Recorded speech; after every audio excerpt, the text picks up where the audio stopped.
I used to believe that if you gave your children everything, your time, your trust, your quiet sacrifices, they'd grow up knowing how to give that back in some small way. I thought I'd raised my son to see people before money, but life has a cruel way of peeling back illusions. I'm Dorothy. Most people around here call me Dot. I'm 67 years old, widowed for nearly 12 years now. I worked over 4 decades as a school librarian, the kind with thick glasses, alphabetized spices, and a biscuit tin always filled for the neighborhood kids. I wasn't rich, but I was steady, careful. I counted pennies when others weren't looking, never spent on vacations, never bought anything full price unless it was a gift. I built a small retirement fund that way, bit by bit. Coupons, savings bonds, second-hand clothes, a car that rattled but ran, and no air conditioning during summer months. That fund was supposed to be for medical emergencies, or maybe a senior community down the line. Not trips, not luxuries, not betrayal. David, my son, was always charming. He got that from his father. Tall, with an easy laugh, and a way of making you believe he cared deeply about what you were saying. He married Mandy when he was 27. She was sharp and opinionated, always chasing the next big thing: better houses, better cars, better schools for their kids. On the outside, they looked like a successful family. On the inside, I was beginning to see cracks. David started visiting less, but the requests for help came more often. A couple hundred for this, an early loan for that. Just until next payday, Mum. And I always said yes, because isn't that what we do? Even when my back ached and my knees protested, I made sure I was available. I sewed costumes for their kids' plays. I babysat when they had conferences. I never said no. Not once. Then, one Wednesday afternoon, just a week before this all began, David showed up at my door. No call beforehand. Just knocked and stood there, looking a little flushed and a lot uncomfortable. "Mandy and I are taking the kids on vacation," he said, stepping inside. "We've been planning this for years." I smiled. "That sounds lovely. You all deserve a break." He hesitated. "Well, we hit a bit of a snag. The resort required full payment up front, and the bank froze one of our cards because of a transaction mistake last month." That's when he started explaining how they needed a temporary solution. My backup card, tied to my retirement savings, wasn't something I gave out freely. In fact, I'd only used it myself a handful of times. But David knew about it, and he asked just for a week, only for the hotel and maybe the flights. He swore he'd repay it the minute they returned. I could hear Mandy's voice in the background on speakerphone, nudging him. "She always helps. Just ask Dave." I paused. My gut felt tight, but I swallowed it. "Fine," I said. "Just don't go overboard." He grinned like a boy again, hugged me. "You won't regret it, Mom."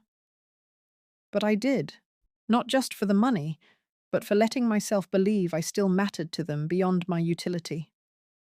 That night, I sat in my small kitchen, staring at the card on the counter. I didn't even want to touch it.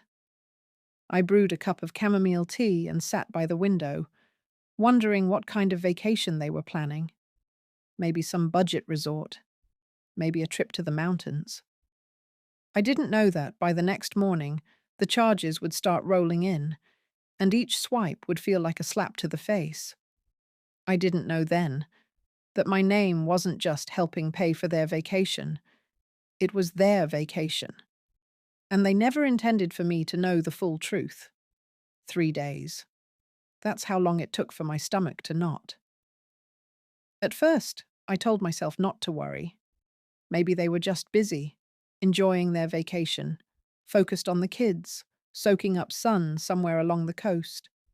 I'd sent a little message to David just to check in. Hope the kids are enjoying the beach. Let me know if everything's okay. No reply. The next morning, I logged into my online banking account to take a look, just to be sure everything was under control. I don't know what I expected. A few hotel charges, maybe a plane ticket or two. Instead, the screen filled with transaction after transaction, rolling in like waves I never saw coming.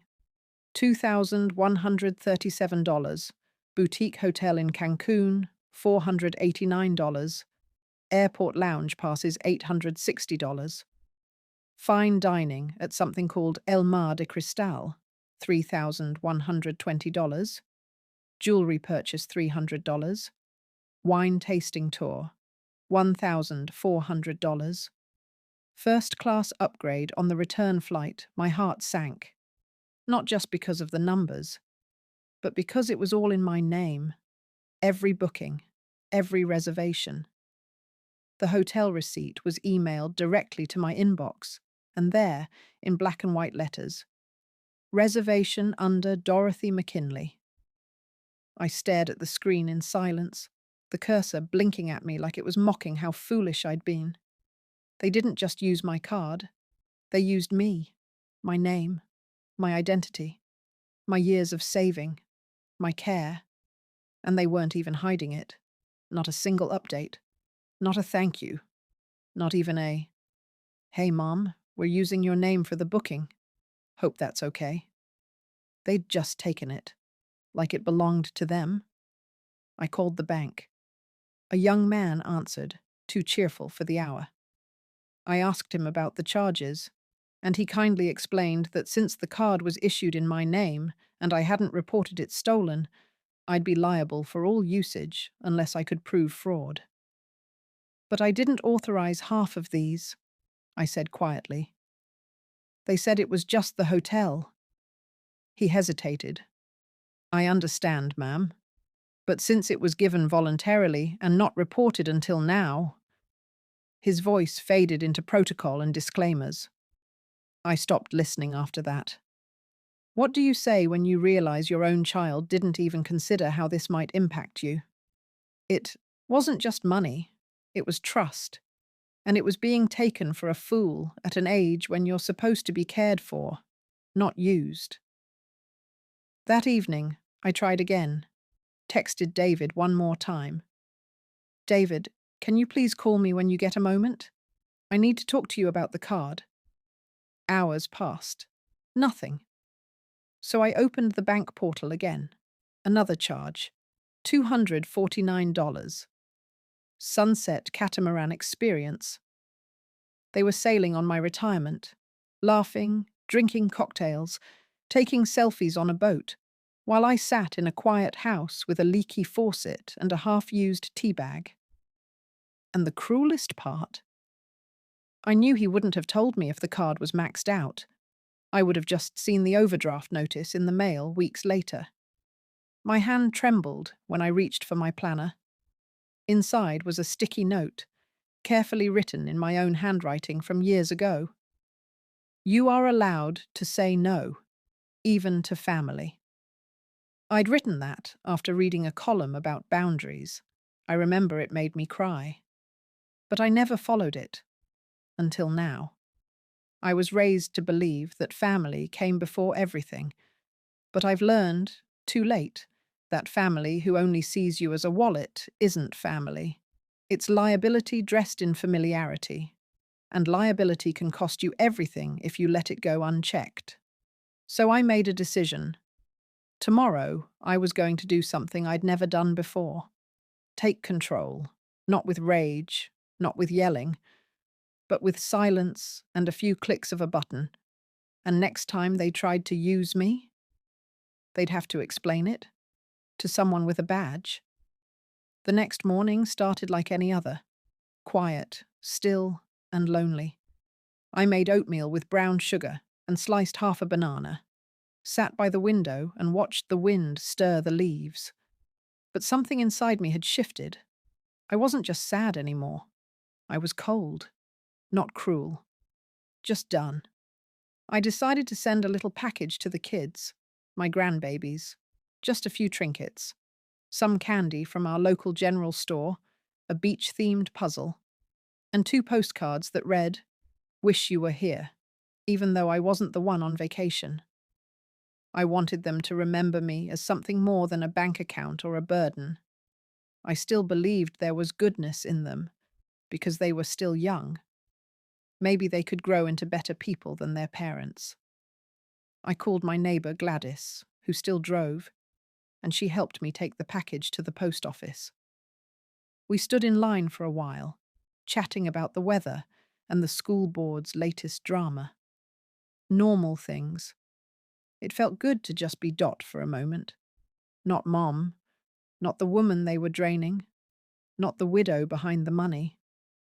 When I got home, I texted Mandy to ask for the hotel's full address, just so the package wouldn't get lost. I wish she hadn't responded. I wish I could have held on to the benefit of the doubt just a little longer. But she did, and her reply burned through me like acid. "We're on vacay. Can you not stress us with random stuff, Ren? We'll talk when we're back. The X." That was it. No punctuation, no warmth, no acknowledgement that I was her husband's mother. Just a cold dismissal like I was a telemarketer. I sat there, holding the phone, rereading the message over and over, and with each word, my chest tightened. My hands went still. My tea cooled on the counter, forgotten. They were on vacay, paid for with my future, and I was the stressor? I thought back to the years I held that family together with my bare hands. When David and Mandy were between jobs, who paid their rent?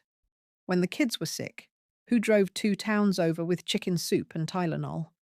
When Mandy had her gallbladder surgery, who stayed up all night on their couch so she could sleep? Me. And now, I was an inconvenience. I put down the phone and walked into the spare bedroom. That's where I keep the old boxes, the ones filled with papers from my husband's death, my pension letters, tax returns, and the account folder where I tracked every dime in that retirement fund. I sat on the edge of the bed and opened it. There, tucked between receipts and statements, was a Mother's Day card David had made when he was 10. It was hand-drawn, sloppy but sweet. "To the best mom in the world. When I'm rich, I'm going to buy you a castle." That little boy had vanished. Somewhere along the way, the love turned into entitlement. Maybe it was my fault. I gave too much. I never said no. I wanted to be needed so badly after my husband died that I let myself be used. But no more. Not now. Not after that text. So I brewed another pot of tea. Not for comfort, but for courage. I picked up the phone again, but this time, not to text. I called the bank's fraud department. The woman on the other end asked for my name, account number, and the reason for my call. I told her everything. I told her I was no longer authorizing any usage on that card, that the people using it had not informed me of the full extent of their spending, and that I felt coerced into giving access under false pretenses. She was quiet for a moment, then said, "We can lock it immediately. Are you sure?" I closed my eyes, took a breath, and whispered, "Yes." And in that moment, something settled inside me. Not revenge, not victory, just relief. For the first time in a long time, I wasn't the one being quiet, so others could take what they wanted. I was finally saying no, and they wouldn't hear it, until it was too late. That night, I didn't sleep. Not from worry, those days were done, but from clarity. There's a strange stillness that settles in your chest once you've made a decision that can't be undone. I sat in my old recliner, wrapped in a crocheted blanket I made back when my hands were stronger, my eyes sharper. The house was dark, except for a dim lamp and the quiet hum of the refrigerator in the kitchen. I waited for morning. At exactly 8:02 a.m., I called the bank again. A different woman answered this time. Calm, patient sounding. I gave her my details and said, I'd like to freeze all activity on my retirement card, effective immediately. She asked, would you like to place a temporary hold or file for unauthorized use? I leaned back and said quietly, I'm filing it. They misused my name, booked a vacation in my name, and charged things they never told me about. She asked if it was stolen. I said, no. Worse. It was taken for granted. There was a silence on the line. I think she understood, more than her job allowed her to say. I confirmed the charges and told her every purchase after the hotel was without my clear knowledge or approval. Then I said something I never thought I'd hear myself say. I am willing to file a formal dispute and go on record. They used me, and I won't be used again. She paused before replying. We'll proceed with flagging the account and marking all new transactions. If anyone tries to use the card again, it will be declined, and an alert will be sent. I thanked her, hung up, and exhaled for what felt like the first time in days. Then I did something even harder. I called the airline. A polite young man answered. How can I help you today, Miss McKinley? I explained the situation, that my son and his family had booked their return flight under my name, my loyalty points, my card, and my ID attached to the booking. But I wasn't traveling. He clicked away for a while, then said, Yes, the return flight tomorrow lists you as the primary ticket holder. You're not traveling? No, I said firmly. I never intended to, and I do not give permission for anyone to fly under my name. There was a long pause. Ma'am, we take identity-based travel fraud seriously. We'll need to verify who is actually boarding this flight. If the name doesn't match the ID, or if the booking was done under false information, it may result in detainment or denial of boarding at customs. I nodded slowly, even though he couldn't see me. That's exactly what I'm trying to prevent. I didn't approve this. He responded, Understood. We'll flag the reservation. You may receive a follow-up from airport security or customs. After the call, I stood up from the chair and walked into the kitchen. The kettle was still warm from earlier. I poured myself a fresh cup of tea. And I waited. There was no anger in me anymore, only a quiet anticipation, because I wasn't doing this out of spite. I was doing it to reclaim something they didn't even know they'd taken, my dignity. I had been invisible for years, swallowed in the background of their lives. The babysitter, the cleaner, the emergency fund, the woman who lived alone and could always help. They never asked if I could afford it.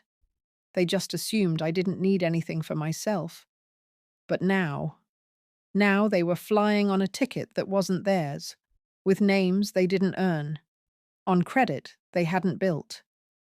And the moment that plane touched, down, someone in uniform would be waiting with questions they wouldn't have answers for. Because this time, they wouldn't be hiding behind my silence. This time, my absence would be the loudest thing in the room.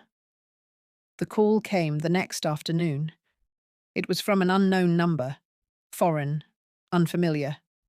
I almost didn't answer, but something in me knew. I held the phone to my ear and said, Hello? A woman spoke, her voice clipped, professional, serious. Mrs. Dorothy McKinley? Yes. This is Officer Ramirez with Airport Customs and Border Protection at Cancun International Airport. I'm calling to inform you that a party attempting to board a flight using your name and financial credentials has been detained for verification. I closed my eyes. They said they're your family, she continued, but there's a discrepancy between the names on the booking and the identification presented at check-in. She paused, giving me space to speak. I didn't rush. I simply said, They are not authorized to travel in my name. Another pause. Thank you for confirming. We'll proceed accordingly. That was it. No drama, no yelling, just a moment of pure, unshakable stillness. I hung up and set the phone down on the table like it was made of glass. Then I looked around my house. Everything was quiet, but I imagined the scene unfolding thousands of miles away. David and Mandy standing there, confused, irritated, red-faced. David, trying to talk his way through it, insisting, "It's my mum's name. She let us use her account." Mandy, arms crossed, huffing in disbelief. "This is a misunderstanding. We were just helping her use her points." But customs doesn't deal in misunderstandings when the paperwork doesn't line up. The return flight had been booked using my name, my ID, and my points. And now, since I had withdrawn permission and flagged the card, it triggered automatic review. They were held for hours, questioned, required to provide full explanations. And the final sting? They were told they could not board the flight unless they rebooked under their own names, using their own payment methods, and not the frozen card that was now useless. They had to buy new tickets at airport pricing. Expensive. Last minute. No loyalty points. No upgrades. They missed their scheduled flight. Their luggage was delayed. The kids were tired, hungry, confused. They called me. Twice. I didn't answer. I let it ring, then go silent. Because for once, the silence wasn't mine to carry. The second time they called, I stood in my kitchen, folding laundry slowly as the ringtone echoed from the phone on the counter. I watched it flash, and I let it die. They left a voicemail. "Mum, it's David. This is really serious. We're stuck. I don't know what happened, but please, just call me back. Please. Mandy's freaking out." He sounded small, panicked. I thought I'd feel guilty, but I didn't. Because I remembered all the times I'd been left to clean up their messes, the tears I'd hidden, the bills I'd paid, the dignity I swallowed, again and again, so they wouldn't feel discomfort. Now, for once, they had to face the discomfort themselves, and I didn't have to raise my voice. I didn't have to argue. All I did was tell the truth, that they weren't me, and they had no right to pretend otherwise. That night, I slept. Not well, but deeply, like a woman who had finally stopped apologizing for existing. They came back on a Tuesday. It was just after noon.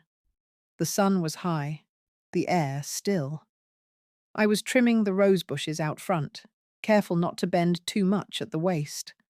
I saw the car pull up and knew before they even stepped out, that entitled hum of the engine, the careless slam of the doors. David walked ahead, Mandy trailing behind. Both of them looked tired, tanned, but tight in the jaw, like their smiles had melted on the tarmac. They didn't even glance at each other. I didn't move from my spot in the garden. I kept trimming. "Mum," David started. His voice wasn't soft. It wasn't angry either. It was the voice of a man who couldn't believe the help he expected had dared to draw a boundary. Mandy folded her arms. "We need to talk. Now."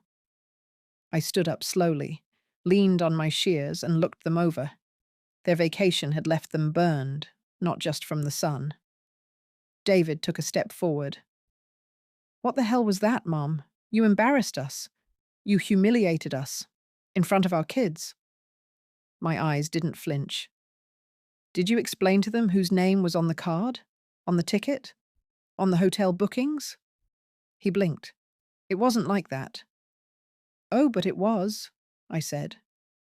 Mandy rolled her eyes. "You acted like we stole from you. We were going to pay you back. We've been through a lot lately and you made it 10 times worse." I took a deep breath. "Did you ever intend to tell me how much you spent?" David's mouth opened, then closed. Did you think I wouldn't notice? Or that I wouldn't care because I'm old and alone and quiet? He looked away. I didn't freeze that card because I wanted revenge. I froze it because I finally realized, after 67 years of saying yes, that you only remember me when I can be used. Mum, that's not fair, David began. What's not fair is using my name like it was a free pass, I snapped. What's not fair is spending thousands of dollars I worked decades to save, while I sat in a cold kitchen hoping you'd send a picture. What's not fair is being treated like a burden unless you need me. Mandy muttered under her breath. This is ridiculous. I turned to her. Do you know what ridiculous is? It's a grown woman texting her husband's mother to stop stressing her with a question about sending her grandkids a gift.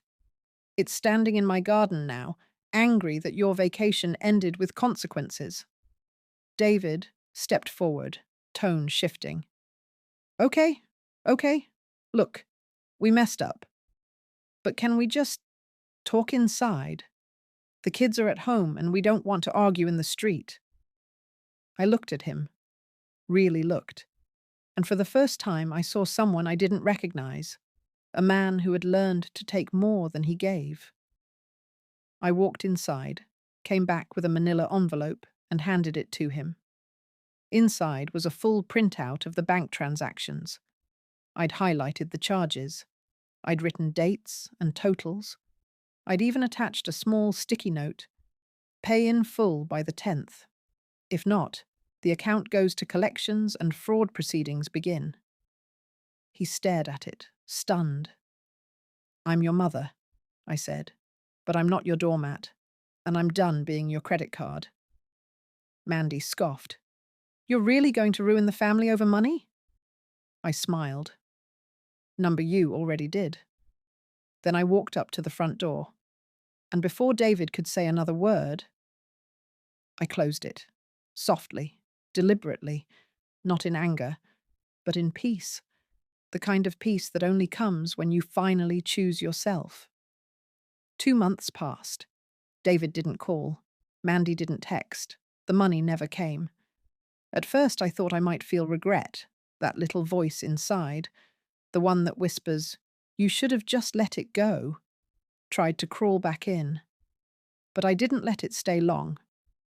Because every time I walked past my mailbox, I saw the manila folder with copies of those charges. I'd posted a reminder on my fridge with the words, this was not love. This was theft wrapped in family ties. The bank processed my fraud claim. The investigation started. I gave my statement, printed my messages, even forwarded that nasty little text from Mandy. They told me it might take a while. I said I'd waited long enough already. Meanwhile, I went back to my life. The quiet life I used to resent suddenly felt like a gift. I baked more, read more, took longer walks. The sun started warming up the garden again, and the birds returned to the feeder outside my kitchen window. And one morning, when the light hit my face just right and the coffee brewed just the way I liked, I realized something I hadn't felt in years. Freedom. Not the kind you chase in airports or resorts. The kind that settles in your chest when you know you're no longer being used. That very afternoon, I opened my laptop. Not to check the bank, not to track charges, but to plan something for myself. I'd heard about a small seniors group that did guided trips. Nothing extravagant, just simple, peaceful places where folks walked through flower gardens, listened to ocean waves, and shared stories over tea. I booked it, paid in full. In my name. With my card. A 5-day retreat on the Oregon coast, ocean view. Breakfast included. A porch with rocking chairs and other women who'd seen too much and decided it was time to start living. No one needed to approve it. No one could take it from me. I packed a modest suitcase, 2 sweaters, a sun hat, and a book I'd been meaning to finish since my husband passed. I didn't need anyone's permission anymore. At the airport, I smiled as I passed through security. The attendant said, "Enjoy your trip, ma'am." And I did. I sat by the window on the plane, sipping ginger ale, watching the clouds roll by like soft hills below me. I wasn't nervous. I wasn't scared. I felt light. Later, on the second day of the retreat, I sat on the wraparound porch with a woman named Elsie. She was 72 and full of quiet wisdom. She asked why I came alone. I told her, "Because I waited too long for someone else to value me. Now I'm learning to do it myself." She patted my hand and said, "That's the bravest kind of journey there is." We watched the waves crash against the shore. In my lap was a postcard. Not one I'd sent, but one I'd received. It was from my daughter, my youngest. The one who'd moved away years ago and grown distant after David pulled the family close around him like a shield. She'd heard what happened. Somehow, word got around. Her message was simple. "I'm sorry I didn't see it sooner. The boys miss you. Can we visit soon? Love, Emily." And beneath that, two tiny crayon hearts, drawn by my grandsons. I folded the postcard and tucked it into my journal. No, I hadn't lost everything. I'd only lost the parts that never loved me back. And in their place, I found something far more lasting. My voice, my peace, myself. They flew on my name. But I found my wings when I stopped waiting for their permission. And this time, the view was all mine.